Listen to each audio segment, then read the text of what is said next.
5 August বিপ্লবে এই ক্ষুদ্র নৃগোষ্ঠীর অ্যাক্টিভ পার্টিসিপেশন ছিল। এটার অত্যন্ত ভুল একটা তথ্য আমি বলি। কারণ যখন আদালত এদেরকে বাতিল করে দিল, কোটা ব্যবস্থা বাতিল করে দিল, দিয়ে 5% নামিয়ে আনলো। আগের ব্যবস্থায় উপজাতি কোটা ছিল 5%।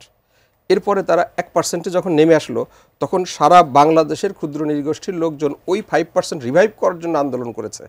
আমাদের দেশের মানুষ যখন সাধারণ ছাত্র জনতা যখন রাস্তায়, আমি সেটা বলেছি একটু বলি কারণ ভুল।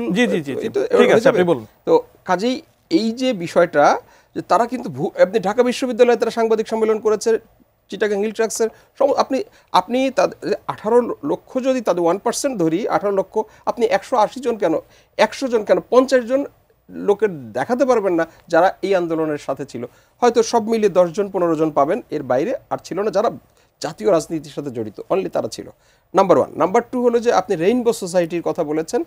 রেইনবো সোসাইটি এবং তাদের ইন্টিগ্রেশনে আমাদের কোনো দ্বিধা নেই, কোথাও কোনো জড়তা নেই, বাধা নেই, বরং আন্তরিকভাবে আমরা তাদেরকে চাই, আরও বেশি সুবিধা দিয়ে তাদেরকে আমরা পার্টিসিপেট করাতে চাই, বাট আদিবাসী নামে না। কারণ এটা তৃতীয়ত, আপনি আমাকে যে প্রশ্নটা করলেন যেটা রাজনীতির খেলা, এটা আসলে রাজনীতির খেলা না।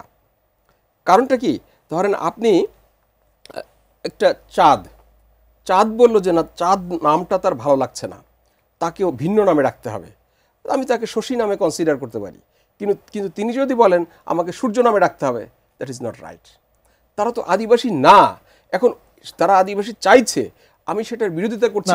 আমি বলছিলাম আমরা যদি তর্কের খাতিরে বা আলোচনাটাকে সামনে এগিয়ে নেওয়ার জন্য আমরা ধরে নিচ্ছি যে তারা আদিবাসী না, কিন্তু নিজেদেরকে আদিবাসী হিসেবে স্বীকৃতি দিতে চাচ্ছেন, এই যে চাওয়াটা, সেটার পেছনে একটি রাজনৈতিক দুরভিসন্ধি থাকতে পারে।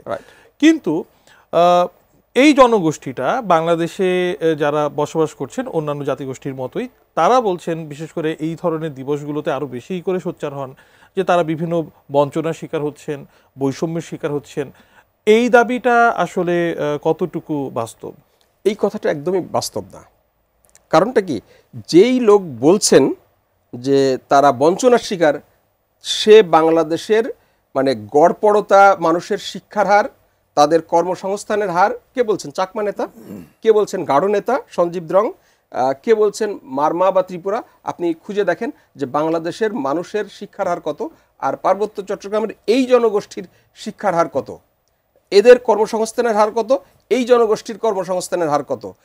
বাট আমি আসছি, বাট ওখানে এই পিছিয়ে আছে, মুরংরা পিছিয়ে আছে, চাকরা পিছিয়ে আছে, ওখানে লুসাইরা পিছিয়ে আছে। তাদেরকে কি এখানে এনে কথা বলতে দেয়া হচ্ছে? তাদের কথা বলতে দেয়া হচ্ছে না। এখানে তাদের উন্নয়নের নামে, তারা বঞ্চনার নামে কথা বলে, যারা এই বিদেশ থেকে যে টাকা নিয়ে আসে, যেই জনগোষ্ঠীগুলো, তারা তো ঢাকায় বসবাস করে। আপনি তাদেরকে জিজ্ঞাসা করে দেখেন কয়দিন পাহাড়ের ওই গহীনে তারা গিয়েছে, পাহাড়ের গহীন অঞ্চলে তারা কখনো কি গিয়েছে? ওই যে বৈষম্যের তারা আমরা ধরে নিলাম যে তারা পাহাড়ের গহীনে যাচ্ছে না। বাংলাদেশ রাষ্ট্র, এই মানুষগুলো তো আমাদেরও নাগরিক। ধরে নিচ্ছি চাকমা জনগোষ্ঠী বা এই ক্ষুদ্র নৃতাত্ত্বিক জাতিগোষ্ঠীর মধ্যে কিছু জনগোষ্ঠী আছে যারা অন্যদের তুলনায় অনেক বেশি অগ্রসর হয়েছেন। এছাড়াও আপনিও তো বলছেন যে এখনও অনেকেই আছেন যারা অনেকটা পিছিয়ে আছেন গড়পড়তার বাংলাদেশের যেই স্ট্যান্ডার্ড তার তুলনায়। তাদের জন্য আমরা বাংলাদেশ রাষ্ট্র হিসেবে যতটুকু উদ্যোগ নিয়েছি বা নিচ্ছি, সেটা আপনি যথেষ্ট মনে করেন না? আমরা প্রথম কথা হলো যে আমরা যা নিচ্ছি সেটা যথেষ্ট, এবং আমি মনে করি আমাদের আরও নেওয়া উচিত। কিন্তু সেই নেয়াটা যারা পিছিয়ে আছে তাদের কাছে পৌঁছানোটা নিশ্চিত করতে হবে। এখন আমি যদি চাকমার হাতে দিয়ে বলি যে তুমি এটা পিছিয়ে দাও, সে কিন্তু ওখানে ডিস্ট্রিবিউটটা করছে না, সে ঢাকায় এর পুরোটা রেখে দিচ্ছে, অথবা সে খাগড়াছড়ি বা রাঙামাটি বা বান্দরবন শহর কেন্দ্রিক যেই তাদের বসবাস, তারা সেখানে একটা বড় অংশ থাকছে। যেটা তৃণমূলে যেই ত্রিপুরাটা, খাগড়াছড়ি শহরে যে ত্রিপুরা বসবাস করে, আর একেবারে সেই শিয়ালদহ সাজেকের আরও ভিতরে যেই ত্রিপুরা বসবাস করে, সে জানেই না সে কীভাবে বসবাস করে। তার প্রবলেমটা কি সে জানে না। আপনি এই লোকদেরকে জিজ্ঞাসা করেন যে ওদের ভাষাও তো জানে না। ধরেন একজন চাকমা, আমি যেমন একটা চাকমা ভাষা বুঝি না, একজন চাকমা তো লুসাই ভাষা বুঝে না, একজন চাকমা তো চাকের ভাষা বুঝে না।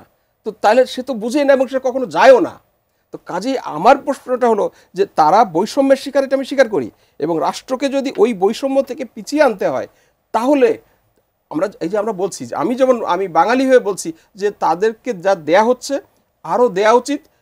ঠিক একইভাবে ওই যে যারা এগিয়ে আছে, যেই চ্যানেলে দেয়া হচ্ছে সেই চ্যানেলে দিয়ে আসলে ফলপ্রসূ হচ্ছে না। রাষ্ট্রকে সঠিকভাবে ওই জায়গায় পৌঁছাতে হবে, এবং যারা এগিয়ে আছে তাদেরকে কিছুদিন বলতে হবে, ভাই তুমি থামো, আমরা যারা পিছিয়ে আছে তাদেরকে একটু এগিয়ে এনে তোমার সমান করি।